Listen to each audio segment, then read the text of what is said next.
For 58 Here, years, sir, a little the something town to warm you believed it up. had kept its promise. Oh, thank you, my dear. That's very kind of you. He was the best friend a man could have. Always had my back, even when things got rough out there. Never forget him.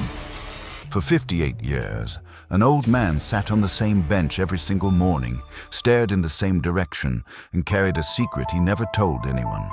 And on the day they came to tear that bus stop down, it wasn't a wrecking ball that showed up. It was the truth. This is the story of a hero nobody ever saw.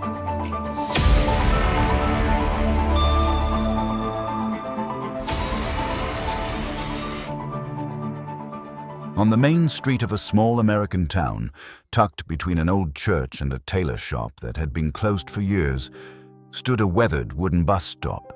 The paint was peeling, the wood was worn, but the townspeople had a name for it. They called it Henry's Bench. Because every single morning, rain or shine, sleet or snow, 78-year-old Henry Caldwell would make his way to that bench, lower himself slowly onto the seat, and sit there for hours watching the buses come and go.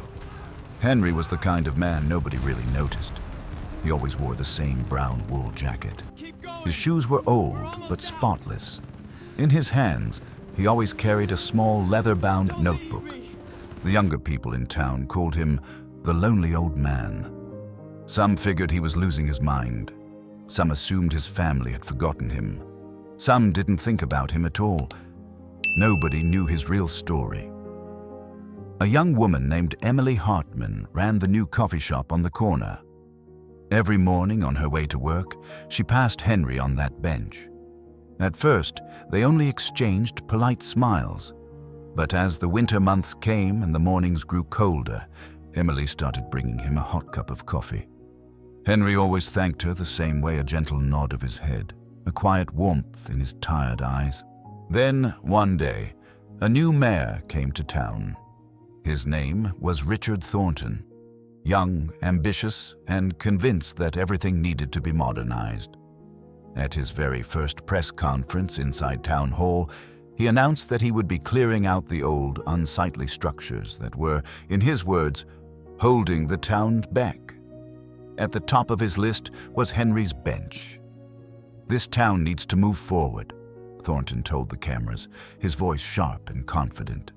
"Old, deteriorating structures damage our image. That bus stop will be torn down and replaced with a modern display board." The news spread quickly. Nobody objected, because nobody knew what that bus stop really meant, or who the old man sitting there really was.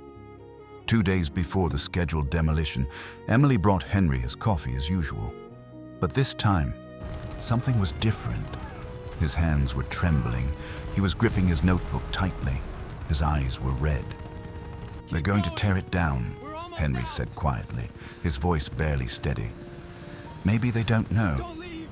Maybe they need to know." Emily sat down beside him. "What do they need to know, Henry?"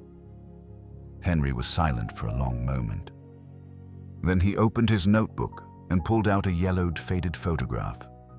In it, 2 young men stood side by side in military uniforms, both grinning at the camera.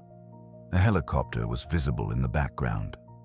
"That's me," Henry said, pointing to one of the soldiers. "And that's my best friend, Daniel Brooks. We served together in Vietnam, 1968. Emily's breath caught in her throat. Henry continued. "One day, out on patrol, we got ambushed. I was hit. I couldn't move. Daniel picked me up, put me on his back, and carried me for miles through enemy fire. He saved my life. But he was badly wounded doing it. He spent months in the hospital recovering." "Where is Daniel now?" Emily asked softly. Henry's eyes filled with tears. "When we came back home in 1974, the town made us a promise. They said they would build a memorial on the main street to honor what we had done over there. But the years went by. Mayors came and went. The promise was forgotten. Daniel wanted that memorial more than anything. He never stopped believing it would happen. But it never did. He died of a heart attack in 1995. Henry paused, pressing his lips together. His last words to me were, "Henry, don't let them forget us." Emily's voice dropped to a whisper. "But what does that have to do with this bench?" Henry took a slow, deep breath. This bus stop stood directly across from Daniel's house. The house is gone now. They built a convenience store where it used to be. But this bench is the last thing left that stood in front of his home. I've come here every morning for 30 years because this is where I remember him. When I sit on this bench, it feels like he's still right across from me, still smiling. Tears ran quietly down Emily's face. "Henry, why didn't you ever tell anyone?" "Who was I going to tell?" he said, his voice breaking. "Who would have listened? I'm just an old man sitting at a bus stop." That night, Emily went home but couldn't sleep.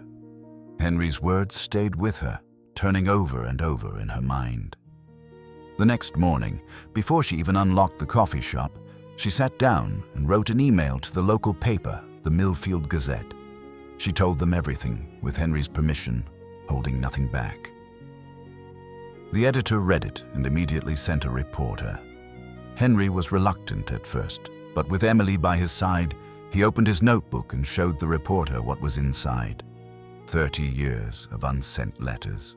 Words written to Daniel on every birthday, every Memorial Day, every Christmas morning. Pages filled with the voice of a man who had never stopped mourning his friend. The reporter dug into military records and uncovered something that shook him to his core. Henry Caldwell and Daniel Brooks had both been formally recommended for the Bronze Star Medal following a rescue operation in 1968. But due to bureaucratic failures, the medals had never been issued, never delivered, never acknowledged. When the story ran in the Millfield Gazette under the headline, "The Secret of the Man Who Sat on the Same Bench for 30 Years," the town was stunned. People who had walked past Henry for years without a second glance now stopped. They shook his hand, they thanked him, they sat beside him. But the person most deeply shaken was Mayor Thornton. He read the article alone in his office. He sat there for a long time without saying a word. Then he called his assistant and said, quietly but firmly, "Stop the demolition. Right now."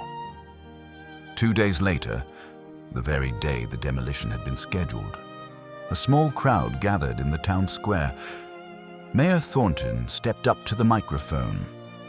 "Some of us believe that progress always means building something new," he said, his voice unsteady. "But sometimes, progress means honoring what came before us. Today, we are here for Henry Caldwell and Daniel Brooks, to finally keep the promise this town made to them more than 50 years ago."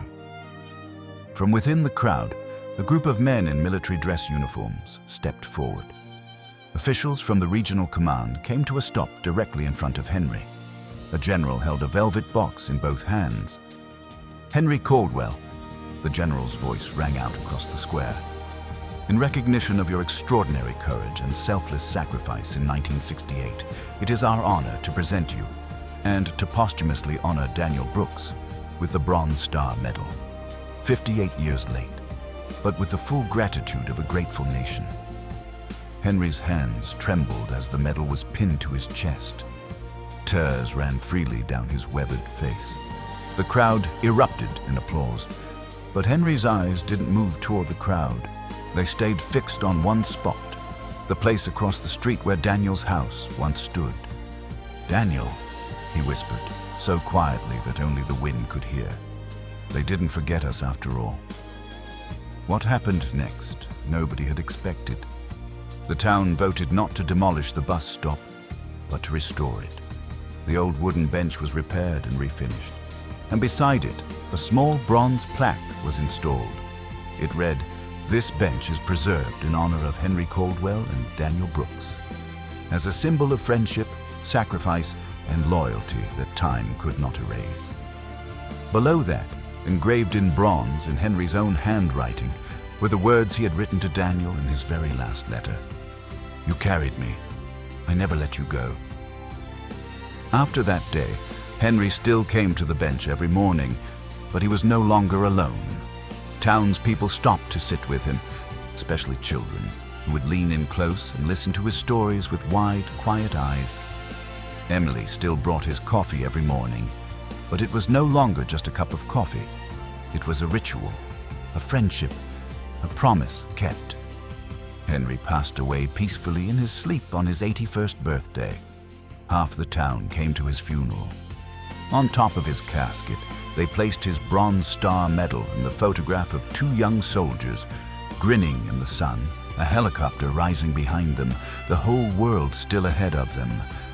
Today, that old bus stop still stands. People sit there waiting for buses. Children sit there eating lunch. Old men sit there watching the street. And every year, on Memorial Day, someone places fresh flowers on the bench. For two soldiers, two friends, two men who deserve to be remembered. Because sometimes the greatest heroes sit in the quietest corners, and all we have to do is stop and see them.